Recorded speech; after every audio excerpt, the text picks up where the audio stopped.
सौंदर्य अच्छे गुण सौंदर्य में वृद्धि करते हैं। यदि आप बहुत सुंदर और युवा हैं, लेकिन आप में कोई गुण नहीं है, तो आप अपमान और उपेक्षा का सामना करेंगे। भीख मांगना व्यवहार। यदि कोई व्यक्ति भिखारी के रूप में किसी के घर जाता है, तो उसका आदर, सम्मान और गौरव नष्ट हो जाता है। इसलिए मनुष्य को कड़ी मेहनत करनी चाहिए ताकि भीख मांगने की आवश्यकता उत्पन्न न हो। भूसे का एक तिनका और कपास इस दुनिया में सबसे हल्की चीजें हैं, लेकिन एक भिखारी लाक्षणिक रूप से इन दोनों से भी हल्का होता है। लोगों को अपने सामने झुकाने के लिए व्यक्ति का व्यवहार पर्याप्त है। अच्छे व्यवहार से दुश्मन को भी जीता जा सकता है। एक शराबी व्यक्ति का अपने भाषण पर नियंत्रण नहीं रहता, इसलिए यह अनुमान लगाना मुश्किल होता है कि वह कैसा व्यवहार करेगा। व्यक्ति आदतों का गुलाम है। याद रखिए, आदतों से ही व्यक्ति का स्वभाव बनता है, और फिर स्वभाव से व्यक्तित्व, और फिर व्यक्तित्व व्यक्ति का जीवन बनता है। इसीलिए जीवन को सुधारना हो तो आदतों को सुधारना होगा। एक बार कोई बुरी आदत पड़ीडीएच जाए तो बड़ी मुश्किल से छूटती है। चलिए एक उदाहरण के माध्यम से समझते हैं। एक व्यक्ति नदी किनारे अपने दोस्तों के साथ बैठा हुआ था। तभी उसे नदी में एक कंबल बहता हुआ दिखाई दिया। उसने आव देखा न ताव कंबल को पकड़ने के लिए नदी में छलांग लगा दी और कंबल को पकड़ लिया। थोड़ी देर में उसे लगा कि कंबल ने उसे पकड़ लिया है और अपने साथ बहाकर ले जा रहा है। वो बचाओ बचाओ चिल्लाने लगा। किनारे बैठे दोस्तों ने कहा, छोड़ दे कंबल को। वो चिल्लाकर बोला, पहले मैंने कंबल को पकड़ा था, अब इस कंबल ने मुझे पकड़ लिया है। मैं इसे छोड़ना चाहता हूं, पर यह मुझे नहीं छोड़ रहा है। वो कंबल वास्तव में कंबल नहीं, भालू था, जो ऊपर से देखने पर कंबल जैसा प्रतीत हो रहा था। उस भालू ने उसे जकड़ लिया था। ऐसे ही बुरी आदतें होती हैं। पहले हम उनको पकड़ते हैं, फिर वो हमको पकड़ लेती है और अपने साथ बहाकर ले जाती है। हम चाह कर भी उनसे अपना पीछा छुड़ा नहीं पाते। कोई भी बुरी आदत छोड़ने के लिए 42 दिन तक अभ्यास करना पड़ता है, और कोई भी अच्छी आदत अपना के लिए 21 तक अभ्यास करना होता है। इसलिए अच्छा हो कि जब आदत ही बनानी हो तो अच्छी आदत ही अपनाई जाए। कंजूस व्यक्ति ने जीवन भर कंजूसी करके 5 करोड़ रुपए एकत्रित कर लिए। इस धन की बदौलत वह 1 साल तक बिना कोई काम किए चैन की बंसी बजाने के स्वप्न देखने लगा। लेकिन इसके पहले कि वह उस धन को निवेश करने का इरादा कर पाता, यमदूत ने उसके दरवाजे पर दस्तक दे दी। उस व्यक्ति ने यमदूत से कुछ समय देने की प्रार्थना की, परंतु यमदूत अड़ा रहा, टस से मस नहीं हुआ। व्यक्ति ने याचना की, मुझे 3 दिन की जिंदगी दे दो, मैं तुम्हें अपना आधा धन दे दूंगा। पर यमदूत ने उसकी बात पर कोई ध्यान नहीं दिया। उस व्यक्ति ने फिर प्रार्थना की, मैं आपसे 1 दिन की जिंदगी की भीख मांगता हूं। इसके बदले आप मेरी वर्षों की मेहनत से जोड़ा गया पूरा धन ले लीजिए। यमदूत फिर भी अडिग रहा। तमाम अनुनय विनय के बाद उस व्यक्ति को यमदूत से सिर्फ इतनी मोहलत मिली कि वह एक संदेश लिख सके। लिखा, जिस किसी को भी यह संदेश मिले, उससे मैं केवल इतना कहूंगा कि जीवन भर सिर्फ संपत्ति जोड़ने की फिराक में न रहो। जिंदगी का एक एक पल पूरी तरह से जियो। मेरे 5 करोड़ रुपए भी मेरे लिए 1 घंटे का समय नहीं खरीद सके। राह पैसे कमाएं, पर जीवन का आनंद भी उठाएं, क्योंकि मौका भविष्य में नहीं, उस व्यक्ति ने अपने संदेश में वर्तमान में है। लोग आपसे कभी संतुष्ट नहीं होंगे। रात के समय एक दुकानदार अपनी दुकान बंद ही कर रहा था कि एक कुत्ता दुकान में आया। उसके मुंह में एक थैली थी जिसमें सामान की लिस्ट और पैसे थे। दुकानदार ने पैसे लेकर सामान उस थैली में भर दिया। कुत्ते ने थैली मुंह में उठा ली और चला गया। दुकानदार आश्चर्यचकित होकर कुत्ते के पीछे पीछे गया, ये देखने की इतने समझदार कुत्ते का मालिक कौन है। कुत्ता बस स्टॉप पर खड़ा रहा। थोड़ी देर बाद एक बस आई जिसमें वह चढ़ गया। कंडक्टर के पास आते ही अपनी गर्दन आगे कर दी। उसके गले के बेल्ट में पैसे और उसका पता भी था। कंडक्टर ने पैसे लेकर टिकट कुत्ते के गले के बेल्ट में रख दिया। अपना स्टॉप आते ही कुत्ता आगे के दरवाजे पे चला गया और पूंछ हिलाकर कंडक्टर को इशारा कर दिया और बस के रुकते ही उतरकर चल दिया। दुकानदार भी पीछे पीछे चल रहा था। कुत्ते ने घर का दरवाजा अपने पैरों से 2-3 बार खटखटाया। अंदर से उसका मालिक आया और लाठी से उसकी पिटाई कर दी। बेचारा चुप रहा। दुकानदार ने मालिक से इसका कारण पूछा। मालिक बोला, इसने मेरी नींद खराब कर दी। चाबी साथ लेके नहीं जा सकता था, जीवन की भी यही सच्चाई है।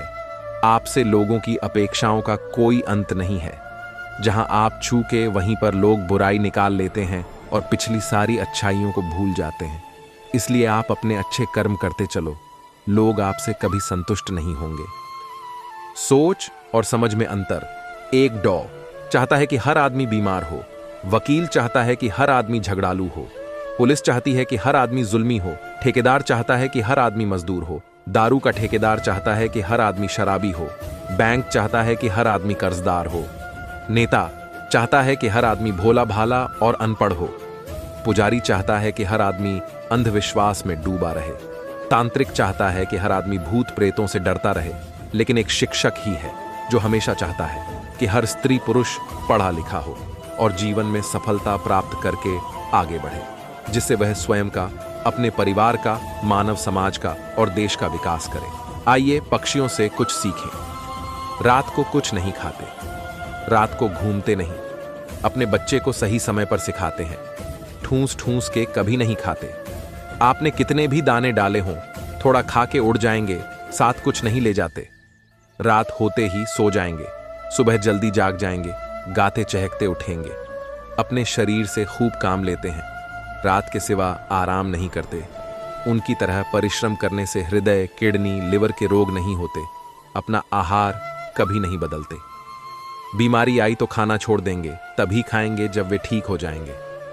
अपने बच्चे को भरपूर प्यार देंगे। प्रकृति से उतना ही लेते हैं जितनी जरूरत है। एक बार एक ग्वालन दूध बेच रही थी और सबको दूध नाप नाप कर दे रही थी।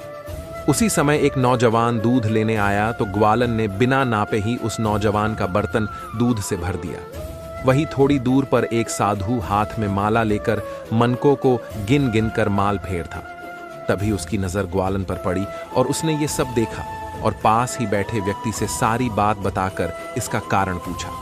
उस व्यक्ति ने बताया कि जिस नौजवान को उस ग्वालन ने बिना नाप के दूध दिया है, वह उस नौजवान से प्रेम करती है, इसलिए उसने उसे बिना नाप के दूध दे दिया। यह बात साधु के दिल को छू गई और उसने सोचा कि एक दूध बेचने वाली ग्वालन जिससे प्रेम करती है तो उसका हिसाब नहीं रखती, और मैं अपने जिस ईश्वर से प्रेम करता हूं उसके लिए सुबह से शाम तक मन के गिन गिन कर माला फेरता हूं। मुझसे तो अच्छी यह ग्वालन ही है। और उसने माला तोड़कर फेंक दी। जीवन भी ऐसा ही है, जहां प्रेम होता है वहां हिसाब किताब नहीं होता है, और जहां हिसाब किताब होता है वहां प्रेम नहीं होता है, सिर्फ व्यापार होता। मुंह न लगे अभद्र, असभ्य व्यक्ति, चाहे परिवार का सदस्य हो या बाहरी व्यक्ति हो, उसके मुंह नहीं लगना चाहिए, क्योंकि ऐसा व्यक्ति आत्ममुग्धता के नशे में इतना डूबा होता है कि उसे अपने से अधिक ज्ञानवान व्यक्ति कोई दूसरा नहीं दिखाई देता।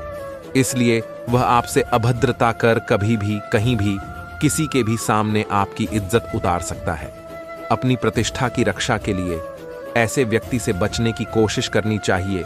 जब कोई इंसान दुनिया से विदा होने लगता है तो तुरंत उसके कपड़े, उसका बिस्तर, उसके द्वारा इस्तेमाल किया हुआ सभी सामान उसी के साथ घर से निकाल दिए जाते हैं। पर कभी कोई उसके द्वारा कमाया गया धन दौलत, प्रॉपर्टी, उसका घर, उसका पैसा, उसके जेवरात आदि, इन सबको क्यों नहीं छोड़ते, बल्कि गले का हार, सोने के अंगूठी भी खींच कर निकाल लिया जाता है। इससे पता चलता है कि रिश्ता किन चीजों से था। लेकिन आपके द्वारा कमाया हुआ पुण्य, परोपकार, आपका नाम, इसे कोई नहीं छीन सकता।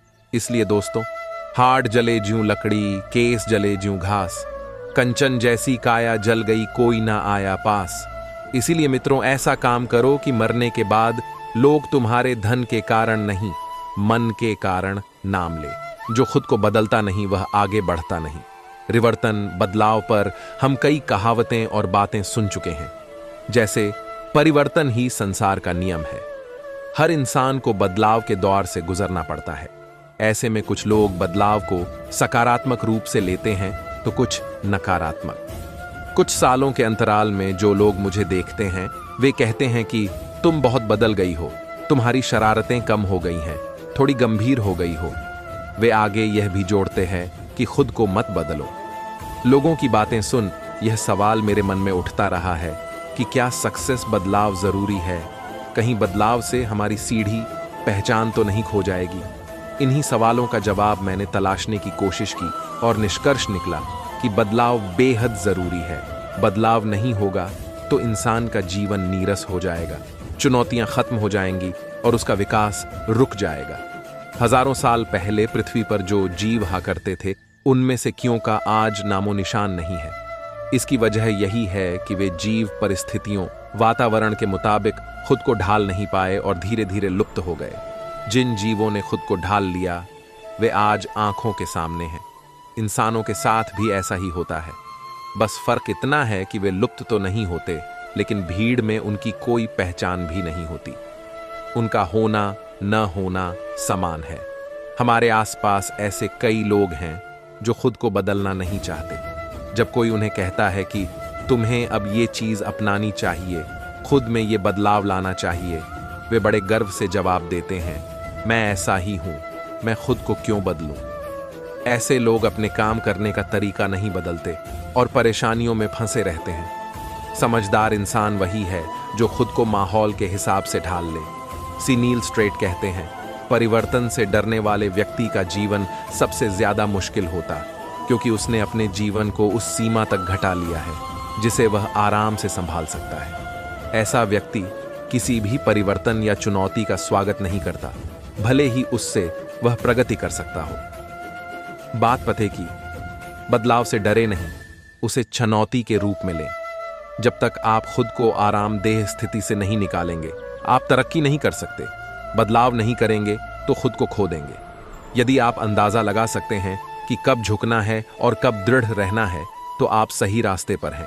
महाभारत के सबक युधिष्ठिर की तरह जुआ मत खेलो, कर्ण की तरह दुष्ट का एहसान मत लो, धृतराष्ट्र की तरह पुत्र मोह में मत पड़ो, कुंती की तरह अनुचित प्रयोग मत करो, द्रौपदी की तरह अनुचित जगह मत हंसो, पांडु की तरह काम के वशीभूत मत बनो, दुर्योधन की तरह अनधिकार हठ मत पालो, भीष्म की तरह अनुचित प्रतिज्ञाओं में न बंधो, दुशासन की तरह नारी का अपमान मत करो, अश्वत्थामा की तरह अनियंत्रित मत हो जाओ, शांतनु की तरह काम में आसक्त मत हो जाओ, गांधारी की तरह नेत्रहीन का अनुसरण मत करो, परीक्षित की तरह क्रोध में अनुचित कार्य न करो, द्रोणाचार्य की तरह अर्ध सत्य पर विश्वास मत करो, शल्य जैसे हतोत्साहित करने वाले की संगत में मत रहो, अवश्य करो, अभिमन्यु की तरह वीर बनो, कृष्ण की तरह धर्म का साथ दो, विदुर की तरह स्पष्टवादी शुभ चिंतक बनो, घटोत्कच की तरह धर्म कार्य में सहर्ष बलिदान दो,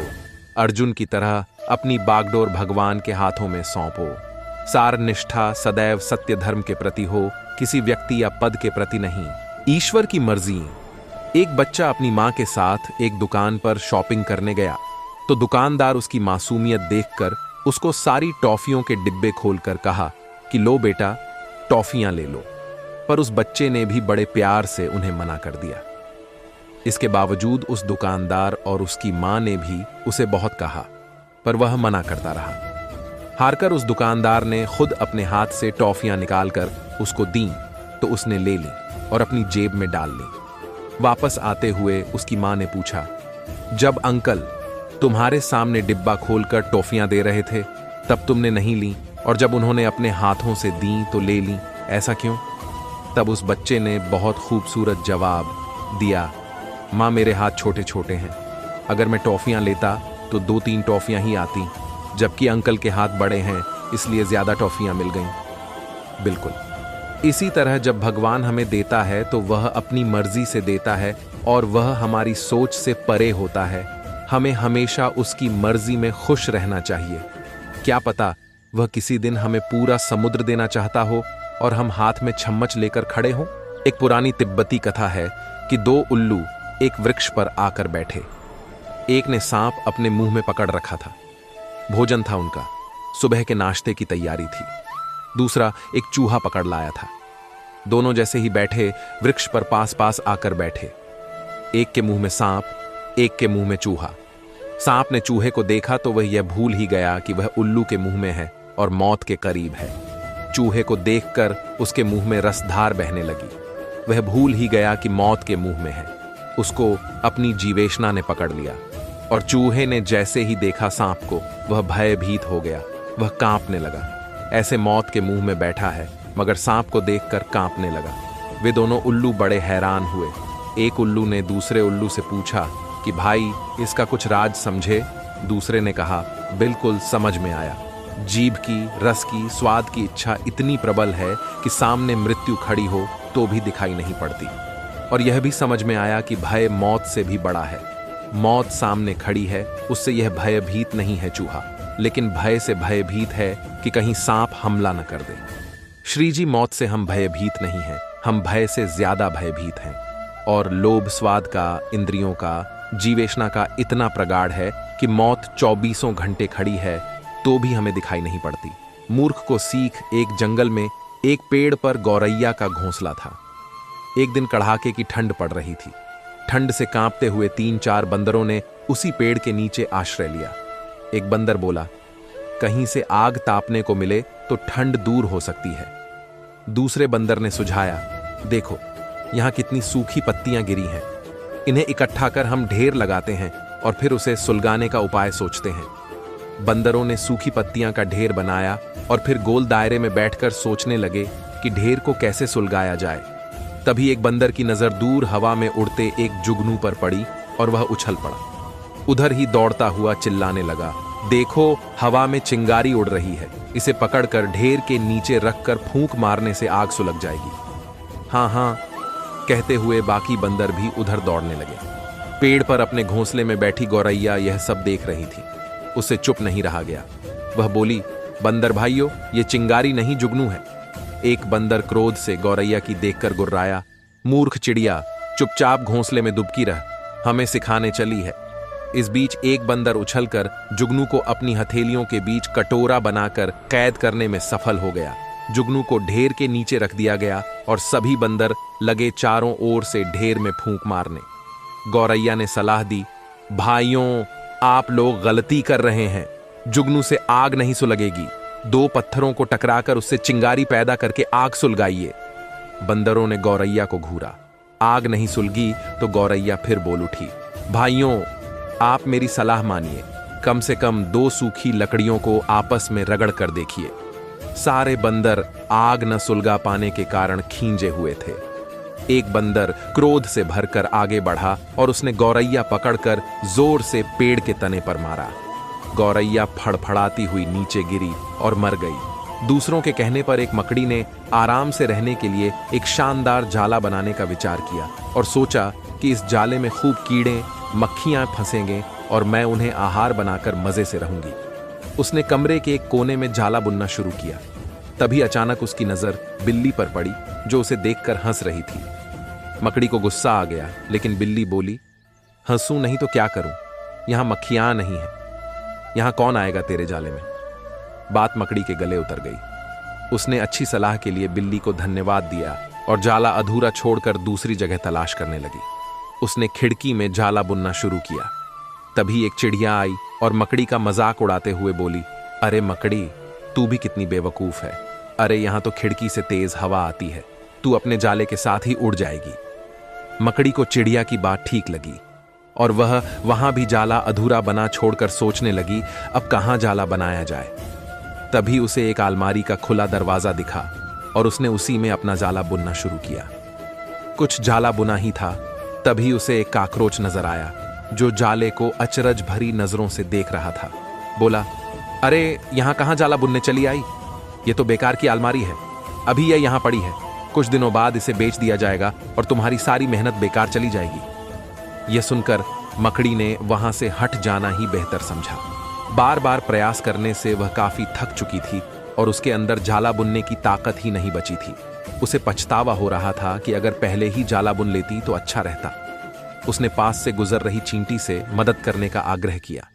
चींटी बोली, मैं बहुत देर से तुम्हें देख रही थी, तुम बार बार अपना काम शुरू करती और दूसरों के कहने पर उसे अधूरा छोड़ देती, और जो लोग ऐसा करते हैं उनकी यही हालत होती है। और ऐसा कहते हुए वह अपने रास्ते चली गई और मकड़ी पछताती हुई निढाल पड़ी रही। सामान्यतः हम सबका ध्यान अपने जीवन की खुशियों या अवसरों के बजाय कमियों और समस्याओं पर ज्यादा होता है। मैं यह बात अपने अनुभव से कह रहा हूं, क्योंकि हर महीने औसतन लगभग 50,000 लोगों से मेरी बातचीत होती है। एक प्रोफेसर क्लास में गए और उन्होंने दीवार पर बहुत बड़ा सफेद रंग का कागज लगाया, जिसके बीच एक छोटा सा काला धब्बा लगा हुआ था। उन्होंने सभी विद्यार्थियों से कहा कि इस कागज में जो भी नजर आ रहा हो उस पर टिप्पणी करें। आश्चर्य की बात यह है कि 30 विद्यार्थियों में से 28 ने उस काले धब्बे के बारे में लिखा और उस विशाल सफेदी का जिक्र तक नहीं किया। सफलता पर आधारित हमारे प्रोग्राम में हम कृतज्ञता की एक अद्भुत गतिविधि करते हैं। इस गतिविधि में सभी को एक पेपर पर उन चीजों की सूची बनानी पड़ती है जिनके लिए वे कृतज्ञ यानी आभारी हैं। कोई ऐसी चीज जिससे दुनिया में कोई न कोई वंचित है, जैसे मेरे पास आंखें हैं, सोचने के लिए दिमाग है, घर है, परिवार है, मैं पढ़ाई कर पाया, मैं अपने हाथों से काम कर सकता हूं और पैरों से चल सकता हूं, मेरे पास टीवी है, मोबाइल है, बाइक है, कार है, इज्जत है, कोई प्यार करने वाला है, आदि आदि। मैं आभारी हूं क्योंकि दुनिया में ऐसे करोड़ों लोग हैं जिनके पास ये नहीं है और इसका मोल वे ही समझते हैं। उसके बाद एक और शीट पर उन्हें तकलीफें लिखने को कहा जाता है। सब आश्चर्यचकित हो जाते हैं जब उन्हें यह एहसास होता है कि हमारी तकलीफों की सूची कृतज्ञता की सूची से बहुत ही छोटी है और लगभग नहीं के बराबर है। इसके बाद उन्हें एहसास होता है कि वे ढूंढ ढूंढ कर समस्या निकाल रहे थे, जबकि जीवन में खुश होने के लिए भी बहुत कुछ था। आप आज ही कृतज्ञता की सूची बनाइए। हर चीज के बारे में लिखिए जो आपके पास है, लेकिन दुनिया में अनेक लोगों के पास नहीं है। सूची में छोटी से बड़ी हर नेमत के बारे में लिखें। उसके बाद तकलीफों की सूची बनाएं। यदि आप यह काम ईमानदारी से करेंगे तो आज ही आपका जीवन खुशी से भर उठेगा। तो क्रांतिकारी सलाह याद रखें। 9 कमियां नहीं, खुशियां ढूंढिए। समस्या पर कम, समाधान पर ज्यादा समय लगाएं। परिस्थितियों पर रोए नहीं, सुधारने का प्रयास करें। आपका सबसे बड़ा दुश्मन कौन है? कौन सी ऐसी चीज है जो आपको सफल नहीं होने दे रही? कौन आपकी राह की सबसे बड़ी बाधा है? तो इसका जवाब है, आपके सबसे बड़े दुश्मन तो सिर्फ आप हैं। खुद ने खुद को रोक रखा है। दुनिया में बड़ा होने और मेहनत करने से किसी ने क्या कभी रोका है? फिर हम मेहनत क्यों नहीं करते? लोग आपकी गति को स्लो कर सकते हैं, लेकिन आपको रोक नहीं सकते। बादल चाहे कितने भी बड़े और घने क्यों नहीं हो, उनकी हैसियत नहीं है कि वे सूरज की रोशनी को रोक लें। जब सूरज उगेगा तो बादलों को चीर कर रख देगा। अंधेरा चाहे कितना भी घना क्यों नहीं हो, रात चाहे कितनी भी काली क्यों ना हो, उसकी औकात सूरज की एक किरण से ज्यादा की नहीं है। सूरज की एक किरण पड़ी और अंधेरा गायब। इसी तरह दुनिया में किसी बाधा की हैसियत आपकी काबिलियत से ज्यादा नहीं है। रुक जाने के लिए तो आप स्वयं जिम्मेदार हैं। आप एक्शन से ज्यादा बातें करते रहे, पसीना बहाने से ज्यादा घर में बैठकर सपने बुनते रहे, या फिर आने वाले कल से डरते रहे तो दूसरा क्या कर सकता है? अर्थात अज्ञात का भय दुनिया का सबसे बड़ा डर है। इस भय का कोई आधार नहीं है, फिर भी सबसे कॉमन है। दुनिया को जीतने के लिए पहले खुद को जिताना होगा। जिसने खुद को जीत लिया उसने दुनिया को जीत लिया। आपको सिर्फ और सिर्फ एक को हराना है, खुद को। आपकी प्रतिस्पर्धा बाहर किसी से नहीं है, आपकी प्रतिस्पर्धा तो अपने आप से है। कल जो आपने परफॉर्म किया था उससे बेहतर आज परफॉर्म करना है। तो अपने इस दुश्मन को आज ही हराओ, अगले हफ्ते नहीं, अगले महीने नहीं, अगले साल नहीं। आदर्श स्थिति का इंतजार मत करो, वह तो कभी नहीं आएगी। इस दुश्मन को हरा लोगे तो बाहर किसी की ताकत नहीं जो तुम्हें रोक सके।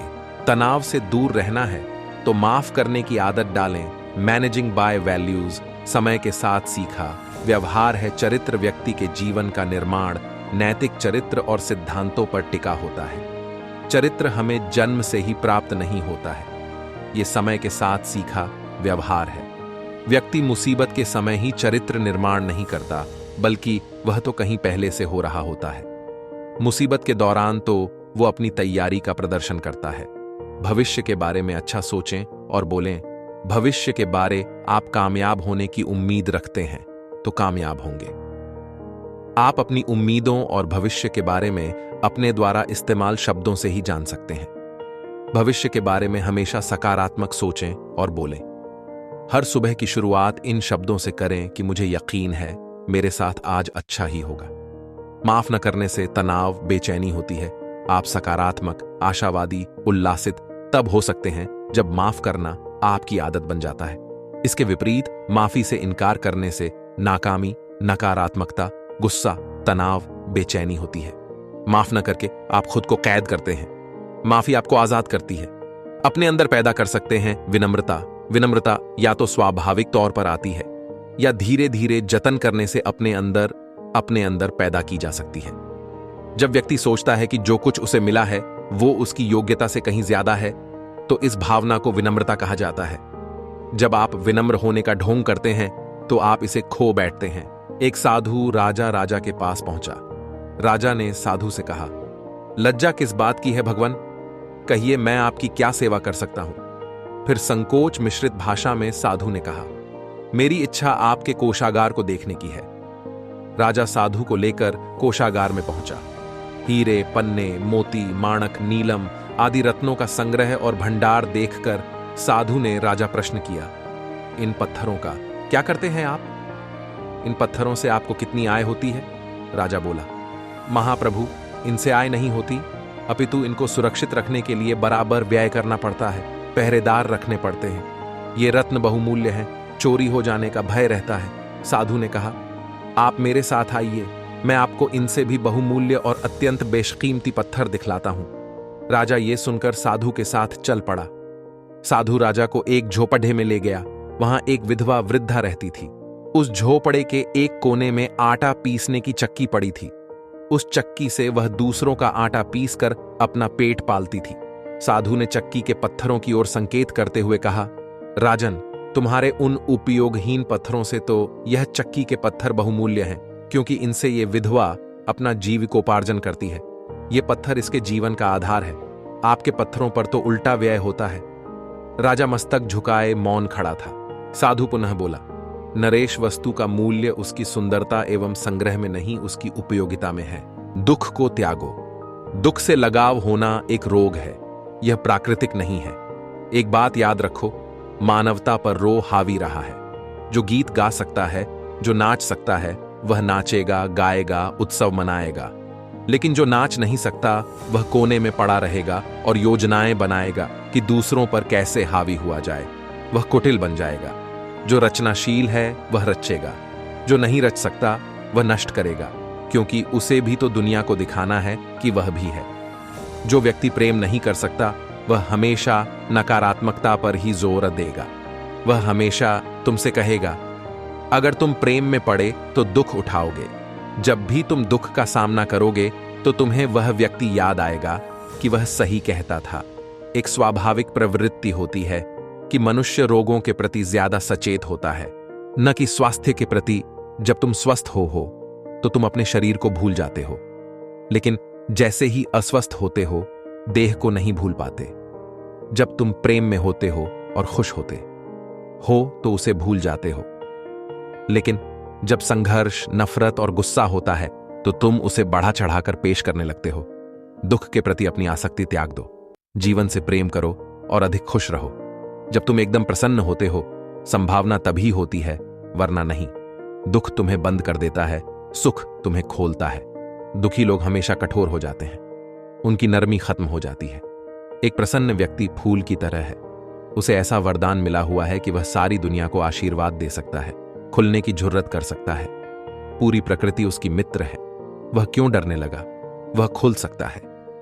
वह इस अस्तित्व का आतिथेय बन सकता है।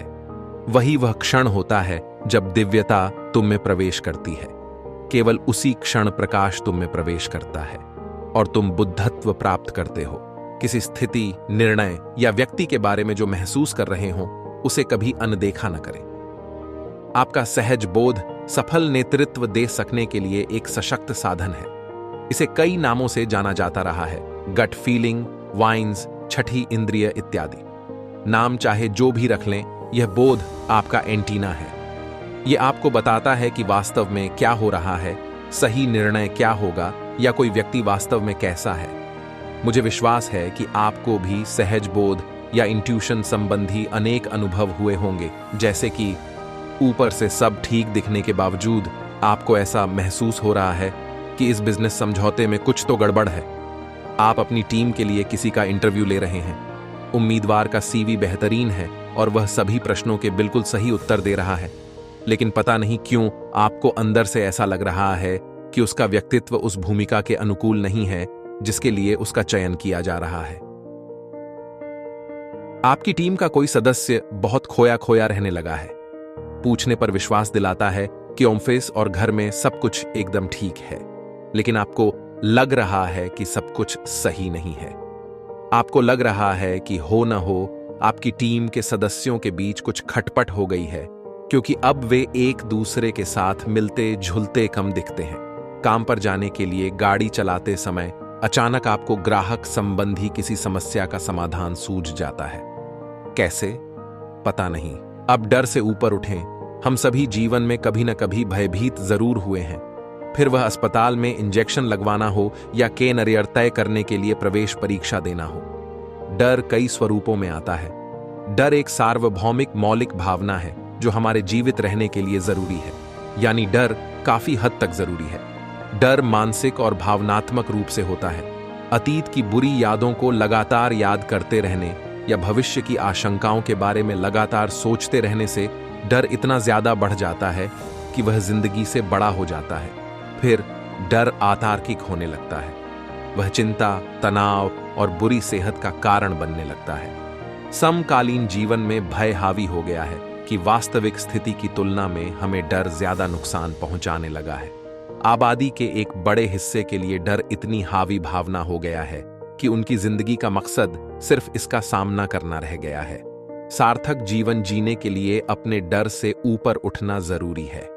यह मानना कि डर महज एक भावना है, यह सुनिश्चित करता है कि हम इस भावना को बढ़ाएं नहीं। अक्सर खुद को सही जानकारी और आंकड़े देना तथा विषय पर विशेषज्ञता हासिल करने से डर को दबाने की शक्ति और आत्मविश्वास मिलता है। मशहूर टोस्टमास्टर्स क्लब लोगों का सार्वजनिक मंच पर बोलने का डर दूर करने के लिए संवेदनशीलता को व्यवस्थित ढंग से कम करने का काम करता है। तकनीक में समय के छोटे छोटे हिस्सों में खुद को डराने वाली स्थिति में डालना और धीरे धीरे जोखिम समय बढ़ाना शामिल है। हर बार इससे हमारी तर्क संगतता मजबूत होती है और आखिरकार हमारा दिमाग तिल का ताड़ बनाना बंद कर देता है। डरते डरते जीना हर पल मरने जैसा है। इसलिए किसी भी परिस्थिति में जब हम सबसे बुरी स्थिति के बारे में सोचकर उसे मानसिक रूप से स्वीकार लेते हैं, तब हम अवसरों का पूरा लाभ उठाने में सक्षम हो जाते हैं। वैदिक दृष्टिकोण हमें डर पर काबू पाने के लिए गहन अंतर्दृष्टि देता है। यह भय को गहरी बीमारी का लक्षण मात्र मानता है, यानी मन की आसक्ति और आसक्ति के विषय से संभावित नुकसान। उदाहरण के लिए संपत्ति से आसक्ति या लगाव से गरीबी का भय पैदा होता है। सामाजिक प्रतिष्ठा से आसक्ति के कारण बदनामी का डर पैदा होता है आदि। इसी तरह समृद्धि, आराम और अपनी खुद की जिंदगी से आसक्ति के कारण प्राकृतिक आपदाओं का डर पैदा होता है। हम जानते हैं कि जीवन नश्वर है, फिर भी डरते हैं। हम ये ज्ञान भूल जाते हैं कि आत्मा अमर है। ऐसे ज्ञान पर चिंतन हमें मृत्यु के भय से ऊपर उठने में मदद करता है। जब हम मानसिक रूप से अपने कंफर्ट जोन से आसक्त रहते हैं, अपनी परिस्थितियों, हमारी जीवन योजनाओं के मन मुताबिक नतीजे चाहते हैं, तो डर इसका स्वाभाविक नतीजा होता है। इनसे ऊपर उठने का एकमात्र तरीका है कि हम सर्वश्रेष्ठ करने पर ध्यान केंद्रित करें और किसी भी परिणाम को ईश्वर की इच्छाकार करें। अपने दुख दर्द छिपाने का बस बचा एक ही जरिया है। जब पूछे कोई कैसे हो, हम कह देते सब बढ़िया है। चेहरे पर मुस्कान लिए, वाणी में रहते रस घोले। स्वप्न सरीखा यह जीवन जो सरक रहा हौले हौले। अश्रु किन्हें हम दिखलाएं, किससे हम मन की बात कहें। बेहतर लगती पीड़ा अपनी, भीतर अपने चुपचाप सहें। कुछ पीड़ा सुन मुस्काएंगे, कुछ नमक छिड़क कर जाएंगे। कुछ पाप पुण्य का लगा गणित, पापों का फल बतलाएंगे। किसकी जिह्वा हम पकड़ेंगे, किस किसके होंठ सिलाएंगे। ऐसा बोला तो क्यों बोला, किस किससे लड़ने जाएंगे। चुपचाप सुनेंगे तानों को। दिल अपना भी एक दरिया, फिर पूछेगा हाल कोई, तो कह देंगे सब बढ़िया है।